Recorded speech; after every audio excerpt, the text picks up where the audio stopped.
자, 여러분, 대한민국 영화 역사상 전 국민을 가장 경악하게 만들었던 충격적인 복수극. 혹시 박찬욱 감독의 영화 올드보이를 기억하십니까? 유지태가 연기한 이우진의 복수가 왜 그토록 관객들의 뼈를 시리게 만들었을까요? 오대수를 15년 동안 좁은 방에 가둬놓고 군만두만 먹여서? 아닙니다. 그건 그저 에피타이저에 불과했죠. 진짜 끔찍하고 잔인한 복수는 오대수를 세상 밖으로 풀어준 뒤에 시작됩니다. 이우진은 원수를 칼로 찔러 죽이는 시시한 복수 따윈 하지 않았습니다. 대신 오대수가 전혀 정체를 모른 채 자신의 친딸과 사랑에 빠지고 동침하게끔 완벽한 판을 짰습니다. 훗날 모든 진실을 알게 된 오대수가 그 끔찍한 수치심과 고통에 몸부림치며 스스로 자신의 혀를 가위로 자르고 개처럼 엎드려 짖게 만들었죠.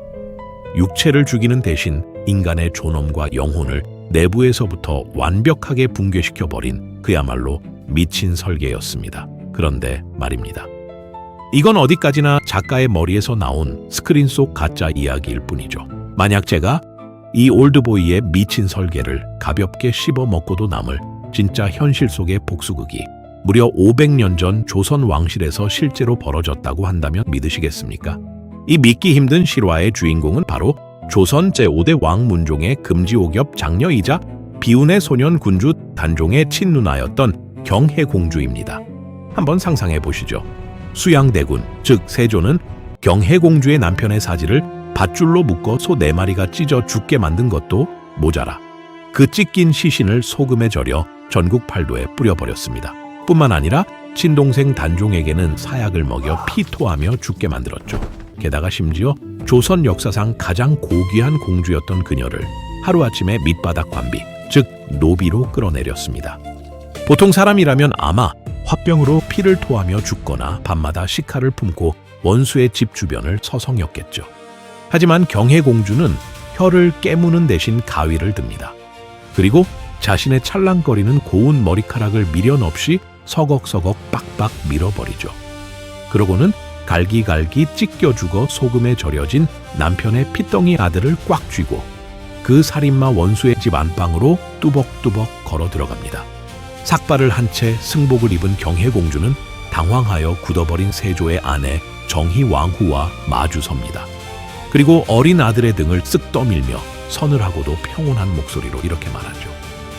중전마마, 속세의 연을 끄는 이 비구니가 마지막으로 마마의 자비에 기대려 하옵니다. 제 아이를 중전 마마의 손으로 거두어 키워주시지요. 예? 지금 귀를 의심하셨습니까? 내 남편을 죽이고 가문을 박살낸 살인마의 밥을 먹고 살인마의 돈으로 산 옷을 입혀 내 새끼를 키우게 한다고요. 이게 도대체 제정신인 어미가 할 짓입니까? 자존심도 배알도 없는 쓸개 빠진 여자라고 손가락질 받기 딱 좋은 미치고 팔짝 뛸 노릇입니다. 하지만 여러분, 천만에요.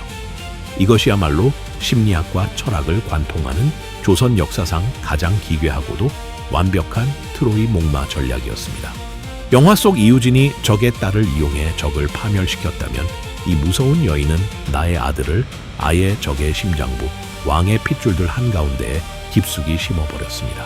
피 한 방울 묻히지 않고 원수들이 평생을 피 흘려 바쳐 쌓아 올린 그 거대한 권력과 영광을 훗날 내 자식의 발밑에 고스란히 갖다 바치게 만든 50년짜리 거대한 심리 복수극. 오늘 조선 왕조 심록에서는 조선 최고의 공주에서 노비로 추락했던 경혜공주. 극한의 절망 앞에서 그녀의 멘탈은 어떻게 날이 선 칼날로 변했는지 그 아름다운 무열 복수극의 한복판으로 지금 들어갑니다. 구독자 여러분 사랑합니다. 구독과 좋아요 눌러주시면 성은이 맘껏 하이다.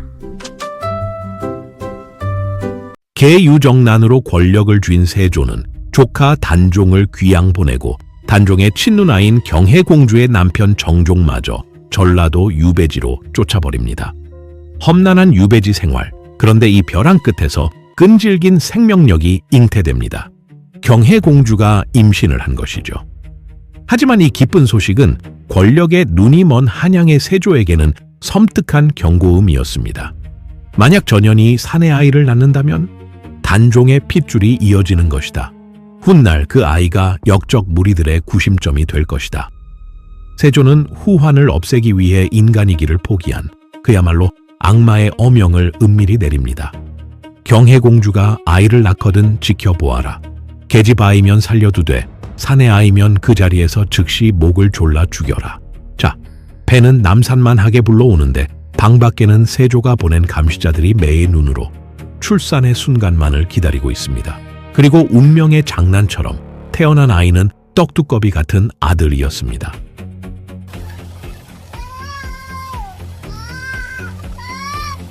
마마, 사내 아이옵니다. 입 닥쳐라. 오늘부터 이 아이는 계집 아이다. 감시자가 들어오거든 내가 계집을 낳았다고 고해라. 알겠느냐? 이 대목이 바로 민담과 야사의 전에 내려오는 조선판 최고 스릴러 구간입니다. 공주는 목숨을 걸고 유모와 내시의 입을 틀어막아 세조에게 딸을 낳았습니다 라고 거짓 보고를 올립니다. 사내아이의 생식기를 꽁꽁 숨기고 딸아이의 치마를 입혀 원수의 감시망 한가운데서 키워야 했던 어미의 심정. 혹시라도 들킬까봐 심장이 얼어붙는 살얼음판의 연속.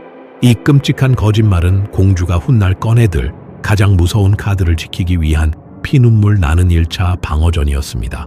하지만 세상에 영원한 비밀은 없죠. 시간이 흘러 아이가 아들임이 탄로날 무렵 그보다 더 끔찍한 재앙이 공주를 덮칩니다.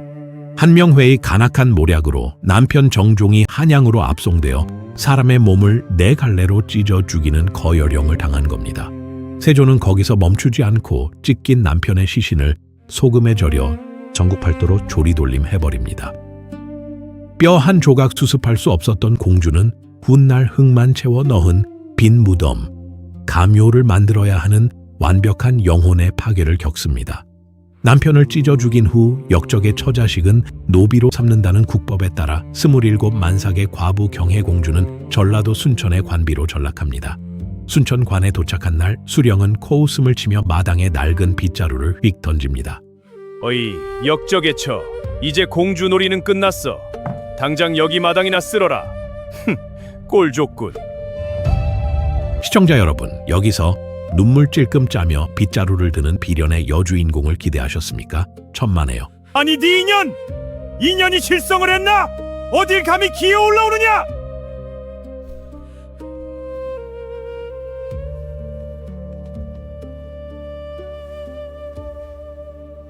내 이놈, 내가 비록 죄인의 몸이 되었으나 내 몸에는 문종 대왕의 피가 흐른다. 나는 조선의 공주다. 수령 따위가 감히 공주인 나에게 노비의 일을 시키려 하느냐? 정녕 나를 부리려거든 당장 내 목을 먼저 쳐보거라. 이놈아! 캬 사이다. 500년 묵은 채증이 뻥 뚫리지 않습니까? 세상이 노비라는 오물을 뒤집어 씌워도 절대 훼손되지 않는 로열 블러드의 미친 기강잡기. 순천 부사는 이 살기 어린 기세에 덜덜 떨며 결국 아무 일도 시키지 못했습니다. 바닥에 처박혀도 절대 굴하지 않는 인간의 존엄. 이것이 경혜공주가 가진 가장 날카로운 무기였습니다. 붉은 비단 옷 찢기어 흙먼지에 뒹굴고 피눈물 삼키며 고운 말이 베어내었네. 갈기갈기 찢겨진 지압 위에 혼백 앞에 어미는 곡성조차 소리내지 못했네. 가거라 내 아가야 짐승의 소굴로 살인 귀에 밥을 먹고 찬란하게 피어나라. 천번을 엎드린 무릎은 지옥이 아니니 네가 살아남는 것이 어미의 서늘한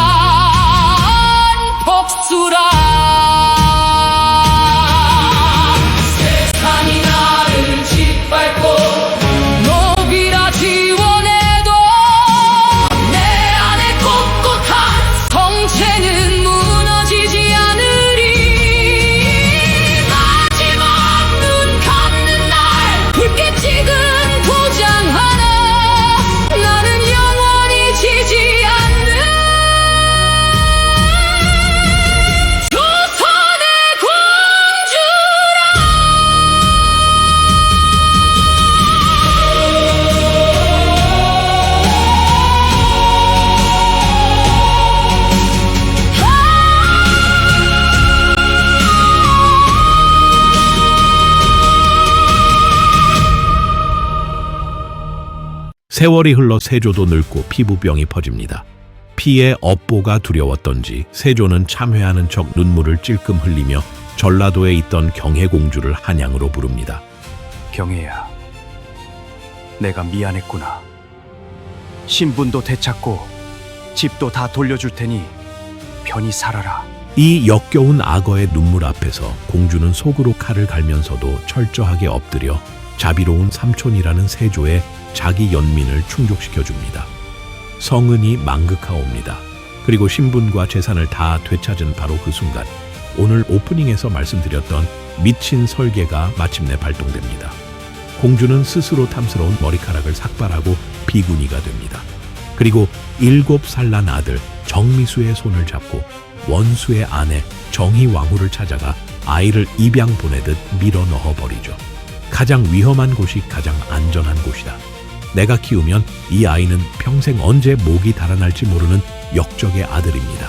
하지만 권력의 정점인 정희왕후의 품에 들이밀면 아이는 한순간에 왕비가 불쌍히 여겨 거둔 양자가 되어 무적의 방탄조끼를 입게 됩니다.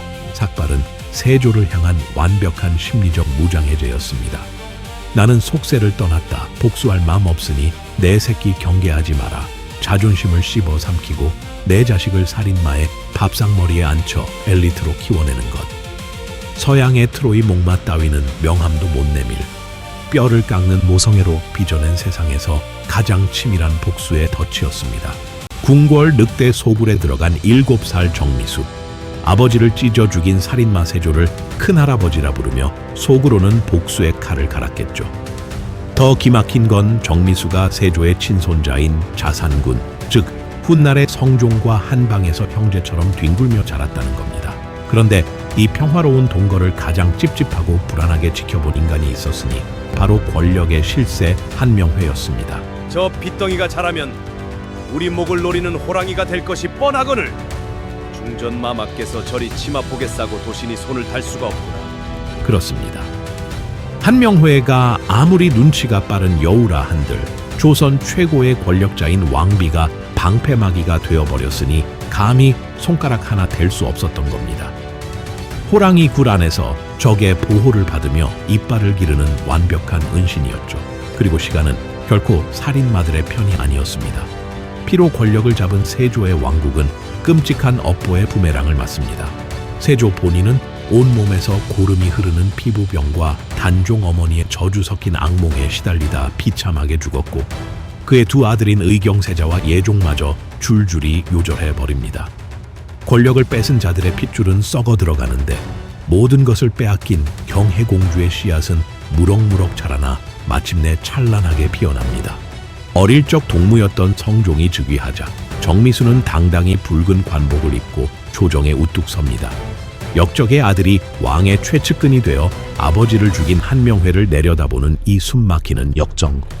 드디어 정미수는 조정의 최고 권력자가 되어 아버지의 명예를 완전히 회복시키고 단종의 미망인 정순왕후의 노후까지 책임지며 세조가 박살낸 가문을 원수의 손자가 거머쥔 권력으로 완벽하게 재건해냅니다. 한편 이 50년짜리 완벽한 설계를 그려낸 경혜공주는 38배 일찍 눈을 감았습니다. 하지만 2012년 무려 539년 만에 장서각에서 발견된 한 장의 고문서를 통해 그녀의 진정한 승리가 또 한 번 확인됩니다. 죽기 3일 전 아들에게 재산을 물려주며 찍은 붉은 도장 하나. 경혜공주 지인 경혜공주의 도장. 세조가 아무리 그녀를 노비로 깎아내리고 이름을 지우려 했어도 그녀는 죽는 그 순간까지 쾅 도장을 찍으며 세상에 외치고 있었던 겁니다. 나는 조선의 고귀한 공주로 태어나 한치의 부끄러움 없이 공주로서 살았고 공주로서 죽는다. 이야기를 마치며 우리는 이 지독하고도 찬란했던 경혜공주의 멘탈을 심리학적으로 어떻게 해부해야 할까요? 심리학의 거장 지그문트 프로이트는 파괴적인 충동을 더 높은 차원의 목표로 탈바꿈시키는 방어 기제를 승화라고 불렀습니다. 경혜공주는 당장 눈앞에 살인마를 찌르고 싶은 짐승의 분노를 무려 50년 동안 꾹꾹 짓눌러 압축시켰습니다. 숫덩이 같은 분노가 50년의 압력을 견디고 세상에서 가장 단단한 다이아몬드로 승화된 것이죠. 서양의 스토아 학파 철학자 에픽테토스는 말했습니다. 너희는 내 다리를 묶을 수 있고 목을 칠 수도 있지만 내 의지는 신조차도 꺾을 수 없다. 세조는 공주의 외부 세계를 초토화시켰지만 공주의 마음속에는 그 어떤 철퇴로도 부술 수 없는 내면의 성체가 있었습니다. 그 안에서 그녀는 오직 자신이 통제할 수 있는 유일한 무기, 나의 마음과 태도를 완벽하게 지배함으로써 적을 조종한 것입니다. 사마천의 사기에 나오는 와신상담. 오나라 왕에게 패배한 구천이 곰슬개를 핥으며 복수를 다짐했듯 경혜공주 역시 적의 아내에게 고개를 숙이고 내 자식을 갖다 바치는 쓸개보다 수만 배는 더 쓴 치욕을 기꺼이 삼켰습니다. 현대사회를 살아가는 우리도 매일매일 크고 작은 억가와 배신을 겪습니다. 화가 나서 나를 망친 놈의 멱살을 잡고 다 같이 망해버리고 싶은 충동이 차오를 때 머리를 빡빡 밀고 원수의 심장부에 아들을 밀어넣던 경혜공주의 서늘한 눈빛을 떠올려 보십시오. 진정한 복수는 순간의 분노를 못 이겨 진흙탕을 뒹구는 것이 아닙니다. 진짜 복수는 나를 짓밟으려는 이 잔혹한 세상 앞에서도 끝끝내 살아남아 보란듯이 내 실력을 키우고 결국 그들이 나를 우러러보게 만드는 것입니다. 여러분의 삶을 뒤흔드는 고난이 있다면 당장 칼을 빼들지 마십시오. 대신 경혜공주처럼 내면의 성체를 단단히 쌓고 묵묵히 여러분만의 트로이 목마를 키워내십시오. 끝까지 버티고 살아남아 내 자리를 지켜내는 자가 결국 이 험난한 세상의 마지막 옥좌에 앉게 될 것입니다. 조선 왕조심록. 오늘은 분노를 다이아몬드로 승화시켜 피 묻은 운명을 베어버린 여인 경혜공주의 처절하고도 아름다운 마음을 읽어보았습니다. 오늘도 묵묵히 곰의 쓸개를 핥으며 각자의 삶터에서 와신상담하고 계실 여러분의 하루를 진심으로 응원합니다. 영상이 마음을 흔들었다면 구독과 좋아요를 부탁드립니다. 다음 시간에 더 깊고 서늘한 역사의 마음속으로 찾아오겠습니다. 감사합니다.